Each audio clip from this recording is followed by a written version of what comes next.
各位弟兄姐妹，大家平安。 Shalom saudara-saudari di dalam Tuhan. 感谢主带领我们来到他的圣殿，一起来亲近他，来敬拜他。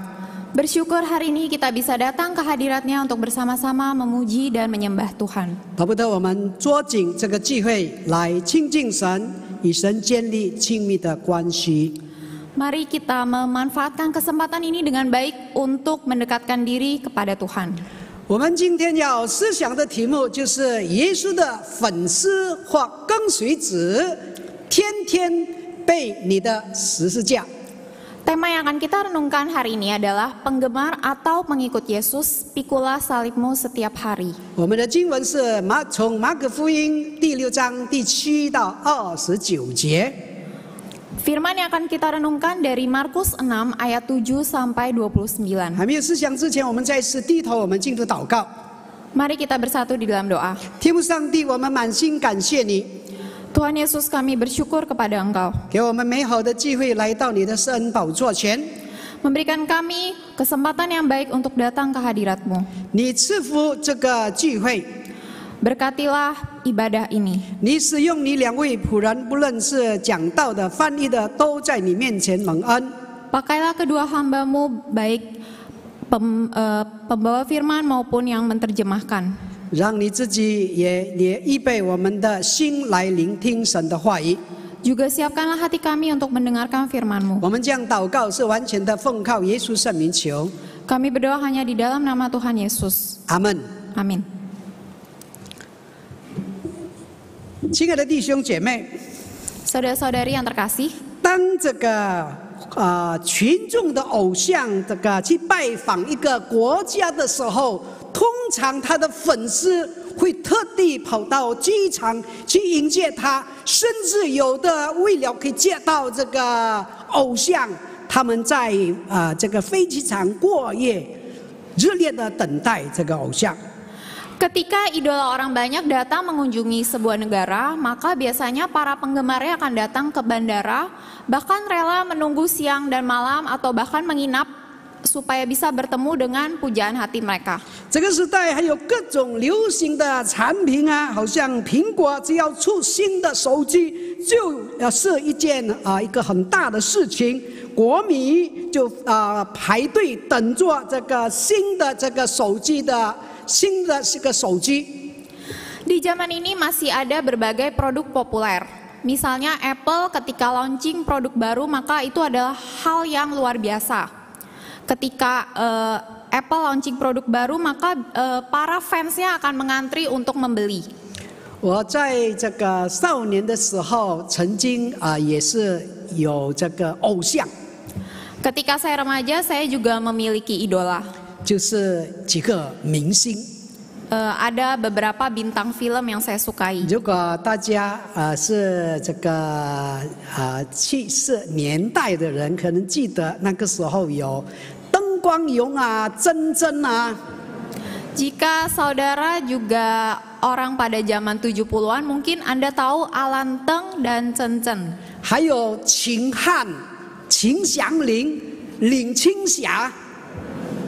Dan juga Qing Han, Ling Qingxia, 还有秦祥林 dan juga Qing Xiangling. 那么我记得那个时候73年有一部戏非常的非常的吃香，就是《彩云飞》。 Dan saya ingat pada tahun 73 ada sebuah film yang sangat populer yaitu The Young Ones. 那么它的主角是灯光勇跟珍珍主演的。 Dan pemeran utamanya itu adalah Alan Teng dan Chen Chen. 很多年轻人都非常非常崇拜灯光勇啊、珍珍啊，被这一部戏迷住了。 Dan pada saat itu banyak anak muda yang sangat tergila-gila dengan Alan Teng dan Chen Chen. 那么那个时候，这个灯光勇穿的那个 T 恤吸引很多人，也要穿。 跟灯光勇一样的这个 T 恤， Dan T-shirt yang waktu itu dipakai oleh Alan Teng juga banyak orang yang ingin memakainya. 那个时候年轻人穿了灯光勇的 T 恤，好像已经像灯光勇那么帅一样。Dan anak muda yang pada saat itu memakai t-shirtnya Alan Teng, maka ia merasa setampan Alan Teng. 那么还有另一部戏，就是《心有千千结》（The Heart with Million Knots）。 Dan ada satu film lagi yaitu The Heart with Million Knots. 那部戏我还记得他的诗，记得一清二楚。 Dan saya masih mengingat syair dalam film itu. 他的这个主演是这个曾曾跟这个秦祥林。 Waktu itu pemeran utamanya adalah Chen Zhen dan Qin Xiangling. 我记得他的诗是这样念呀：问天何时老，问情何时绝？我心深深处，终有千千结，千结万结解不开，风风雨雨满眼来。 此仇此恨何时了？我心我情谁能晓？自从当日入众门，唯有心事重重觉。谁是西陵解铃人？不需要翻译。我要讲的是什么呢？ Apa yang ingin saya sampaikan? 一个这个偶像对一个粉丝的影响力是那么大。 Pengaruh dari seorang idola terhadap fansnya itu begitu besar. 50年了，这个诗还是这个牢牢的记在脑海里。 Sudah 50 tahun berlalu, namun saya masih mengingatnya dengan begitu jelas. 我们曾经年轻过的，或是现在年轻人，应该都有这个经验。 Setiap kita yang pernah muda atau kita memang masih muda, pasti kita pernah memiliki pengalaman demikian. 然而，这个粉丝和跟随者的差别在哪里呢？ Jadi di mana perbedaan penggemar dan pengikut? 第一，耶稣也有粉丝的文化。 Yang pertama, Yesus juga memiliki penggemar, budaya penggemar. 粉丝是来自于英文 fans 这个词字是 fanatic 的这个属血，意思是狂热者或这个盲信者。 Penggemar itu berasal dari bahasa Inggris fans yang merupakan singkatan dari fanatik, artinya orang yang tergila-gila atau orang percaya yang membabi buta. 如今者是指对某人或是某物有强烈的感情，因此有这个歌迷啊，有影迷啊，还有球迷等等。 Dan sekarang berarti memiliki perasaan yang kuat terhadap seseorang atau sesuatu sehingga ada fans musik, fans film, fans bola dan lain-lain. 这就是当今流行的文化，教会充满着现代的人活在粉丝文化里。 Ini adalah budaya yang populer saat ini. Gereja dipenuhi oleh orang-orang modern yang hidup dalam budaya fans. 如果耶稣信仰也被粉丝文化参透的话，将对教会带来什么的影响呢？ Jika kepercayaan kepada Yesus disusupi oleh budaya fans, apa dampaknya bagi gereja? 我们在四福音书里看见耶稣也有粉丝，除了在马太福音第8章19节、路加福音14章25节，有众多的人和耶稣同行。 Kita melihat dalam 4 Injil Yesus juga memiliki penggemar atau fans. Selain dalam Matius 8 ayat 19, dalam Lukas 14 ayat 25 dikatakan, pada suatu kali banyak orang berduyun-duyun mengikuti Yesus dalam perjalanannya. 约翰福音第6章24、25节记载，耶稣行这个5饼2鱼的神迹，供应5000人吃。 Dalam Yohanes 6 ayat 24 sampai 25, mujizat 5 roti dan 2 ikan, Yesus menyediakan makanan bagi 5.000 orang. 吸引了很多的粉丝。 Ini menarik sangat banyak fans. 为什么这个粉丝的文化与概念也会出现在信仰里呢？ Mengapa budaya dan konsep fans juga muncul dalam iman kepercayaan? 因为我们的信仰也带出了上述2种关键的核心。 Karena iman kepercayaan kita juga memunculkan 2 kunci inti berikut. 第一就是这个愉悦感，当我们信耶稣的时候，耶稣带给我们的生命非常美好的感受。 Yang pertama rasa senang. Setelah percaya pada Yesus, Yesus memberi saya perasaan yang sangat baik dalam hidup. 有安慰、鼓励、平安、喜乐的这个感受，深深的吸引了我们。 Ada penghiburan, dukungan, damai, dan sukacita yang sangat menarik saya. 那么第二点就是主体性，信了主耶稣，我们会明白想要什么都可以跟耶稣祷告，耶稣能满足我们一切的这个需要。 Yang kedua, subjektivitas. Setelah percaya kepada Yesus, kita tahu bahwa kita dapat berdoa kepada Tuhan untuk kebutuhan kita dan Tuhan dapat memenuhi kebutuhan kita. 那么我们看第二大点，耶稣不需要粉丝。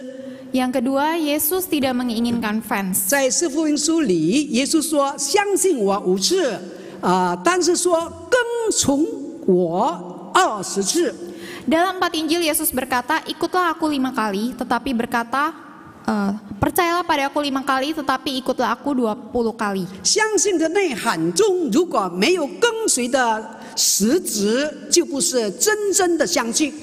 Dalam makna percaya, jika tidak ada esensi mengikuti, maka itu bukanlah percaya yang sesungguhnya. 也就是说，如果我们相信这位神，然而我们从来没有被这位神改变过，那就不是真正的相信。 Dengan kata lain, jika kita percaya pada Tuhan namun tidak pernah diubah oleh Tuhan, maka itu bukanlah percaya yang sejati. 因为跟随就是愿意做出改变，因此真实的跟随跟这个粉丝文化中的信仰是截然不同的。 Karena mengikuti adalah bersedia diubah. Oleh sebab itu, pengikut yang otentik dan kepercayaan pada budaya fans adalah hal yang berbeda. 粉丝是耶稣为他所追求众多的显示之一，而单跟随者把耶稣看成唯一。 Fans menganggap Yesus sebagai salah satu dari banyak pilihan untuk dia kejar, sedangkan pengikut melihat Yesus sebagai satu-satunya. 粉丝注重外表的这个宣传，而跟随者重视不是这么不是看别人怎样看他，而是他与耶稣的真实与亲密的关系。 Fans mementingkan kesalehan lahiriah, sedangkan pengikut tidak mempedulikan apa yang orang lain pikirkan. Yang ia pedulikan hanyalah hubungan yang nyata dan intim dengan Tuhan Yesus. 粉丝只享受信耶稣一切的好处，但跟随主却愿意为主舍己，为耶稣放弃他一切的这个丝毫。 Fans hanya mementingkan manfaat yang ia peroleh dari percaya Yesus. Sedangkan pengikut rela mengorbankan diri dan melepaskan kesenangannya untuk Tuhan. 如果我们自认是耶稣的跟随者，再继续走下去的话，我们需要放缓生活的步骤。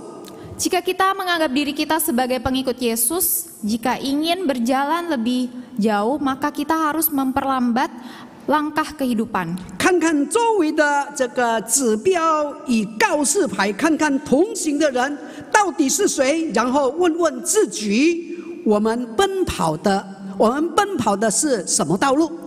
Kita perlu melihat indikator dan rambu-rambu di sekitar kita, melihat siapa yang seperjalanan dengan kita, lalu bertanya pada diri sendiri, jalan apakah yang sedang kita tempuh. 希望我们能重新确认自己的所信为何，重新评估我们与耶稣基督的关系。 Kiranya kita bisa mengkonfirmasi kembali apa yang kita percaya dan mengevaluasi kembali hubungan kita dengan Kristus. 有一个这个基督徒作家 Donald Wigner 曾经说，如果一个人与上帝的关系是错误的话，那他不论是在其他的事上有多正确，那都不重要了。 Seorang penulis Kristen, Donald Whitney, pernah berkata, jika relasi seseorang dengan Tuhan salah, tidak peduli seberapa benar ia tentang hal-hal lain, semuanya sudah tidak penting. 现在让我们来看一个真正跟随主的人。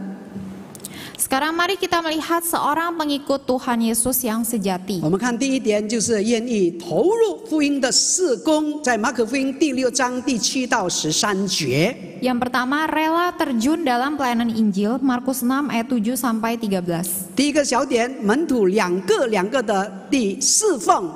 第7节的上半节，耶稣叫了12个门徒来，差遣他们两个的出去。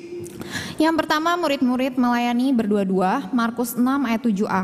Ia memanggil ke-12 murid itu dan mengutus mereka berdua-dua. 我们看到门徒两个的出去，可以互相鼓励、互相照顾，免得落在试探中。 Murid-murid pergi berdua-dua, maka bisa saling mendukung, saling menjaga agar tidak jatuh dalam pencobaan. 好像这个举一个例子，就是以利亚先知一样， Seperti contoh Nabi Elia. 他一个人可以大胜这个拜巴黎的先知，以后呢，他的情绪低落，他灰心丧胆，甚至想要寻死。 Nabi Elia setelah sendirian meraih kemenangan atas para nabi Baal, ia mengalami depresi, lalu ia putus asa, tawar hati dan bahkan ingin mati. 撒旦在世上的工作非常的强大，我们无法一个人去战胜他。 Pekerjaan setan di dunia sangat kuat, kita tidak bisa mengatasinya sendirian. 但是两个人合心祷告，同工的话，就能战胜任何撒旦强大的这个试探。 Tetapi jika dua orang sehati berdoa dan bekerja sama, kita dapat mengatasi setiap pencobaan setan yang kuat. 这是主耶稣侍奉的模式， Ini adalah model pelayanan Yesus. 就是团队的侍奉 （teamwork）。 Ini adalah pelayanan teamwork. 第二点， Yang kedua, 就是耶稣赐给门徒属灵的权柄。第7节的下半节也赐给他们权柄，制服污鬼。 Yesus memberi para murid otoritas rohani, ayat 7b. Ia memberi mereka kuasa atas roh-roh jahat. 福音事工的这个仇敌不是人，而是这个撒旦，也就是恶灵。 Musuh Injil bukanlah manusia tetapi setan, yaitu roh jahat. 所以耶稣首先赐给他们制服这个污灵的这个权柄。 Jadi pertama-tama Yesus memberikan mereka otoritas untuk menaklukkan roh jahat. 弟兄姐妹，我们在侍奉上需要物质、资金，需要知识、技术等等，但最重要的是神的话语，还有圣灵的大能。 Saudara-saudari, dalam pelayanan kita membutuhkan materi, dana, teknologi, pengetahuan. Namun yang paling diperlukan itu adalah firman Tuhan dan kuasa Roh Kudus. 我们看第3点，就是依靠神供应侍奉上的日常需要，在第8、第9节。 Yang ketiga, sandar Tuhan untuk memenuhi kebutuhan sehari-hari dalam pelayanan, ayat 8-9. 耶稣祝福他们说：行路的时候，不要带食物和口袋、腰带里，也不要带钱，除了拐杖之外，什么都不要带。只要穿鞋，也不要穿2件褂子。 Dan berpesan kepada mereka supaya jangan membawa apa-apa dalam perjalanan mereka kecuali tongkat. Roti pun jangan, bekal pun jangan, uang dalam ikat pinggang pun jangan. Boleh memakai alas kaki, tetapi jangan memakai 2 baju. 这是耶稣差遣门徒出去这个做短宣的这个模式，所以不需要带很多东西。 Inilah model pelayanan Yesus mengutus murid-muridnya berdua-dua dalam misi jangka pendek sehingga tidak perlu membawa banyak barang. 主吩咐门徒这其旅途上所需要的，不要带备口袋、食物、腰带，也不用带钱。 Tuhan berpesan pada para murid untuk membawa hanya barang yang diperlukan, tidak perlu membawa bekal, makanan, atau uang dalam saku. 我们必须集中在完成侍奉的这个目标，不要被无关重要的琐事缠累。 Kita harus fokus mencapai tujuan misi pelayanan, jangan terjerat dalam hal-hal sepele. 以至于忽略最重要的这个目标，把福音传开。我们专心侍奉神，他会负责供应我们日常的需要。 Sehingga mengabaikan tujuan utama memberitakan Injil. Kita fokus melayani Tuhan, maka Ia akan mencukupkan kebutuhan kita. 我们看第4点，就是会遇到接受或是拒绝的人。第10、11节。 Yang keempat, bisa bertemu seseorang yang menerima atau menolak, ayat 10-11. 又对他们说：“你们无论到何处，进了人的家，就住在那里，直到离开那地方。何处的人不接待你们，不听你们，你们离开那里的时候，就把脚上的尘土跺下去，对他们做见证。” Katanya selanjutnya kepada mereka, kalau di suatu tempat kamu sudah diterima dalam suatu rumah, tinggallah di situ sampai kamu berangkat dari tempat itu. Dan kalau ada suatu tempat yang tidak mau menerima kamu, dan kalau mereka tidak mau mendengarkan kamu, keluarlah dari situ dan kebaskanlah debu yang di kakimu sebagai peringatan bagi mereka. 犹太人有一个习俗， Orang 有一 Yahudi 个习俗，就是从外地返回以色列时，会将脚下的尘土跺掉。 Ada kebiasaan orang Yahudi ketika kembali ke Israel dari tempat lain, maka mereka akan mengibaskan debu di kaki mereka. 表示不受外邦异教的这个尘土的污染。 Hal ini menunjukkan bahwa mereka tidak tercemar oleh debu kekafiran. 这里的意思是，门徒传福音已经尽了他们的责任，对方不听不接受，后果自负，跟门徒无关。 Hal ini menunjukkan bahwa para murid telah memenuhi tanggung jawab dalam memberitakan Injil. Jika pihak lain tidak menerimanya, maka konsekuensi itu ditanggung orang itu dan tidak ada kaitannya dengan para murid lagi. 我们看第二大点，就是愿意为主实己，在马可福音记载，马可福音第6章14到29节。 Yang kedua, rela menyangkal diri untuk Tuhan, Markus 6 ayat 14 sampai 29. 一个真正跟随主的人，他肯为主实己。圣经的原文是否认、拒绝，还有放下。 Seseorang yang benar-benar mengikut Tuhan, ia rela menyangkal dirinya demi Tuhan. Teks asli Alkitab yaitu berkorban, yang berarti menyangkal, menolak, melepaskan. 意思是不单否认了关系，也是断绝了关系。 Yang berarti tidak hanya menyangkal relasi, tetapi juga memutuskan relasi. 实际是让神完全的管理自己，叫自己不再掌权。 Penyangkalan diri adalah membiarkan Tuhan sepenuhnya mengatur dirinya sehingga dirinya tidak lagi berkuasa. 我们的局乃是男主人跟随主的大患，必须拒绝自己，才能无条件的这个顺服主的带领，走主的真路。 Diri kita adalah masalah serius yang menghalangi orang untuk mengikut Tuhan. Hanya dengan menolak diri sendiri kita dapat tunduk tanpa syarat pada pimpinan Tuhan dan berjalan di jalan Tuhan. 有一个美国新闻记者到印度去采访一个宣教师。 Ada seorang wartawan Amerika pergi ke India untuk mewawancarai seorang misionaris. 所以宣教师带这个新闻记者到他的工作的这个马蜂病院拜访。 Misionaris ini membawa wartawan ke tempat kerjanya yaitu rumah sakit kusta. 他一面向病人传福音，一面帮助这个病人清洗他的伤口。 Dia sambil membersihkan luka pasien sambil memberitakan Injil. 这个新闻记者看了以后，他说 Wartawan ini setelah melihatnya lalu berkata, 如果叫我这次传福音，我会考虑。 单去帮助这些马蜂病人洗伤口给我1天100万，我也不干。 Jika saya diminta untuk memberitakan Injil, mungkin saya akan mempertimbangkannya. Tetapi jika saya diminta membersihkan luka orang kusta ini, meskipun diberikan uang 1 juta sehari pun saya tidak mau. 这个宣教师回答说：“1天给我100万，我也不愿意干这份工作。” Misionaris itu menjawab, jika dalam 1 hari saya diberikan 1 juta untuk melakukan pekerjaan ini, saya juga tidak mau. 但我是为耶稣而做这样的工作， Tapi saya melakukan pekerjaan ini untuk Yesus. 这叫做实己， Inilah yang disebut penyangkalan diri. 是基督的爱激励他，他愿意为基督而活，他愿意放下身段，无条件的去服侍主。 Kasih Kristuslah yang mendorongnya, ia rela hidup untuk Tuhan, rela menyerahkan martabatnya dan melayani Tuhan tanpa syarat. 在马可福音第6章14到29节，是一段记述施洗约翰被斩的这个经文。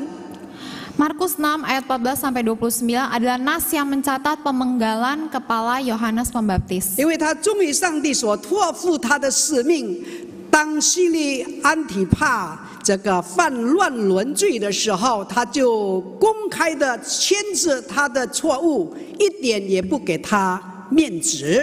Karena ia setia pada misi yang dipercayakan kepadanya, ketika Herodes Antipas melakukan dosa amoral, Yohanes menegurnya secara terbuka tanpa memberinya muka. 在19节说，以是希罗底怀恨他，想要杀他，只是不能。 Dalam ayat 19 dikatakan, karena itu Herodias menaruh dendam pada Yohanes dan bermaksud membunuh dia, tetapi tidak dapat. 我们看见真正怀恨施洗约翰的，要杀约翰的，不是希律王，乃是希罗底。 就是他从腓力手上抢过来的妻子希罗底。 Kita melihat bahwa sesungguhnya yang membenci Yohanes Pembaptis bukan Raja Herodes, melainkan Herodias, yaitu istri yang ia rebut dari Filipus. 希律王其实并不想约翰死，所以在第20节说，因为希律怕约翰知道他是义人，是圣人，所以保护他。虽然听了他的讲论十分困惑，仍然乐意听他。 Raja Herodes sebenarnya tidak menginginkan kematian Yohanes Pembaptis. Dalam ayat 20 dikatakan, sebab Herodes segan akan Yohanes karena ia tahu bahwa Yohanes adalah orang yang benar dan suci. Jadi ia melindunginya. Tetapi apabila ia mendengarkan Yohanes, hatinya selalu terombang-ambing, namun ia merasa senang juga mendengarkan dia. 经文在19节里面所用的恨杀是用这个两个动词都是进行式的。 Dua kata dendam dan membunuh yang digunakan dalam ayat 19 ini menggunakan continuous tense. 代表希罗底没有停止过这个恨和想要杀这个施洗约翰。 Hal ini menunjukkan bahwa Herodias tidak pernah berhenti menaruh dendam dan ingin membunuh Yohanes Pembaptis. 亲爱的弟兄姐妹， Saudara-saudari yang terkasih, 为何要把施洗约翰死的故事加插在耶稣差遣门徒出去回来的路程的中间呢？ mengapa menyisipkan kisah kematian Yohanes Pembaptis di tengah-tengah Yesus mengutus murid-muridnya dalam perjalanan pergi dan pulang? 如此的编排，我相信作者有2个用意。 Diatur demikian, saya yakin penulis memiliki 2 maksud berikut. 那第一个用意是在差遣门徒时，耶稣已经提醒门徒，他们虽得到了这个能力治复污鬼的这个权柄，但他们也要愿意放下对自己享受的这个恋慕。 Yang pertama, ketika mengutus para murid, Yesus mengingatkan, meskipun mereka telah memperoleh otoritas untuk mengusir roh-roh najis, mereka juga harus rela melepaskan kesenangan mereka sendiri. 也要放下对自身安危的保障，腰带里不要带钱。 Juga rela melepaskan perlindungan keselamatan atas diri sendiri, uang dalam ikat pinggang pun jangan. 在最后，在这过程中，他们的生命就犹如施洗约翰一般，随时要准备为主死己，为主殉道。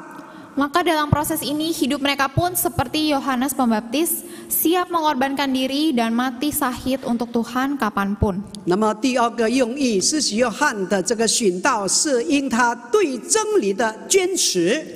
Yang kedua, Yohanes Pembaptis mati syahid karena mempertahankan kebenaran. 在18节中提到，约翰坚守真理，坚守对希律说：“你娶你的兄弟的妻子是不合理的。” Disebutkan dalam ayat 18 bahwa Yohanes berdiri teguh pada kebenaran dan bersikeras berkata pada Herodes, tidak halal engkau mengambil istri saudaramu. 我们看到施洗约翰的信息如刀如斧，面对罪恶，斥责罪恶一点都不留情。 Berita Yohanes Pembaptis seperti pisau, seperti kapak, menghadapi kejahatan, menegur kejahatan tanpa ampun. 为真理做见证，许多时候需要用血来付上代价。 Tidak mudah bersaksi untuk kebenaran yang seringkali butuh pengorbanan dalam darah. 今天在社会中也有许多人因坚持真理而受逼迫，甚至监禁、被斩、被处决。Saat ini banyak orang dalam masyarakat dianiaya, dipenjara, dipenggal, dieksekusi karena mempertahankan kebenaran. 主也在此提醒我们要坚持主的真道，就算自身生命有危险，甚至要牺牲，也应在所不辞。 Tuhan juga mengingatkan kita di sini untuk tetap berpegang pada jalan Tuhan yang benar. Bahkan jika hidup kita sendiri dalam bahaya atau bahkan harus dikorbankan, kita harus rela melakukannya. 这个时代的人喜欢听吉利的话，喜欢听平安的甜言。 Orang-orang di zaman ini menyukai kata-kata keberuntungan dan kata-kata manis yang damai. 讲台再不是 message 信息，而是 massage 按摩，为了讨好众人的这个欢喜。 Mimbar bukan lagi untuk message atau berita, melainkan massage atau pijat untuk menyenangkan semua orang. 希利和这个希罗底的故事给我们一个警告：那些拒绝真理的人将继续陷入这个罪恶的陷阱。 Kisah Herodes dan Herodias memperingatkan kita bahwa mereka yang menolak kebenaran akan terus jatuh dalam perangkap dosa. 如果人们硬着心不悔改，一种罪就会产生，另一种罪就会罪上加罪。 Jika orang mengeraskan hati dan tidak bertobat, maka dosa melahirkan dosa yang lain, dosa ditambahkan pada dosa. 希利和希罗底犯罪，受这个施洗约翰责备，他们不肯悔改，最后犯更大的罪，就是杀了施洗约翰。 Herodes dan Herodias berdosa, mereka ditegur oleh Yohanes Pembaptis tetapi menolak untuk bertobat. Akhirnya mereka melakukan dosa yang lebih besar, yaitu membunuh Yohanes Pembaptis. 亲爱的弟兄姐妹，当我们听到的时候， Saudara-saudari yang terkasih, ketika kita mendengar firman Tuhan, 圣灵提醒我们责备我们的罪恶， Roh Kudus mengingatkan dan menegur dosa kita. 我们要快的这个悔改，不要硬做我们的心。 Kita harus segera bertobat, jangan mengeraskan hati. 因为如果我们不悔改，就会罪上加罪。 Karena jika kita tidak bertobat, maka dosa akan ditambahkan ke dosa. 我们从施洗约翰的身上可以看到一个活生生的例子，一个美好的榜样，为主实己，为主殉道。 Dari diri Yohanes Pembaptis, kita dapat melihat teladan hidup yang nyata. Sebuah teladan yang indah, menyangkal diri dan mati bagi Tuhan. 第三大点，就是愿意为主天天背起自己的十字架。路加福音第9章23节。 Yang ketiga, rela memikul salibmu sendiri untuk Tuhan setiap hari. Lukas 9 ayat 23. 耶稣又对众人说：“若有人要跟从我，就当舍己，天天背起他的十字架跟从我。” Katanya kepada mereka semua, setiap orang yang mau mengikut aku, ia harus menyangkal dirinya, memikul salibnya setiap hari dan mengikut aku. 一个真正跟随主的人，他愿意为主天天背自己的十字架。 Seseorang yang benar-benar mengikut Yesus, ia rela memikul salibnya sendiri setiap hari untuk Tuhan. 神乐意使用我们，但是神也必须除去我们生命当中拦阻神工作的。 Tuhan bersedia memakai kita, tetapi Ia juga harus menyingkirkan hal-hal dalam hidup kita yang menghalangi Ia bekerja. 拦阻神要做的事情的里面，那个我们的个性、我们的脾气、我们的模式，那个老我必须从我们的生命当中把它除掉。 Yang menghalangi Tuhan melakukan sesuatu dalam diri kita itu adalah kepribadian kita, emosi kita, pola hidup kita, si aku yang lama yang harus disingkirkan dari hidup kita. 我们要天天背起自己的十字架，不需要背别人的十字架。 Kita harus memikul salib kita sendiri setiap hari, tidak perlu memikul salib orang lain. 我们要为自己所做的每一件事情付上代价，为自己所做的每一件事情负责。 Kita harus membayar harga untuk setiap hal yang kita lakukan, bertanggung jawab untuk setiap hal yang kita lakukan. 如果你想知道你是否准备好背起你的十字架，考虑以下的问题。 Jika Anda bertanya-tanya apakah Anda sudah siap memikul salib Anda, maka pertimbangkanlah pertanyaan berikut. 如果他意味着你的名誉受损，你愿意跟随耶稣吗？ Jika itu berarti merugikan reputasi Anda, maukah Anda mengikut Yesus? 如果他意味着你将失去了工作，你愿意跟随耶稣吗？ Jika itu berarti Anda kehilangan pekerjaan, maukah Anda mengikut Yesus? 如果他意味着失去你的生命，你愿意跟从耶稣吗？ Jika itu berarti Anda kehilangan nyawa Anda, maukah Anda mengikut Yesus? 但注意这里这些问题的措辞是你愿意吗？ Perhatikan bagaimana kata-kata pertanyaannya, maukah Anda? 跟随耶稣并不一定意味着所有的这些事情都会发生在我们的身上。 Mengikut Yesus tidak berarti semua hal-hal ini akan terjadi dalam diri kita. 但是我们愿意背起我们的十字架吗？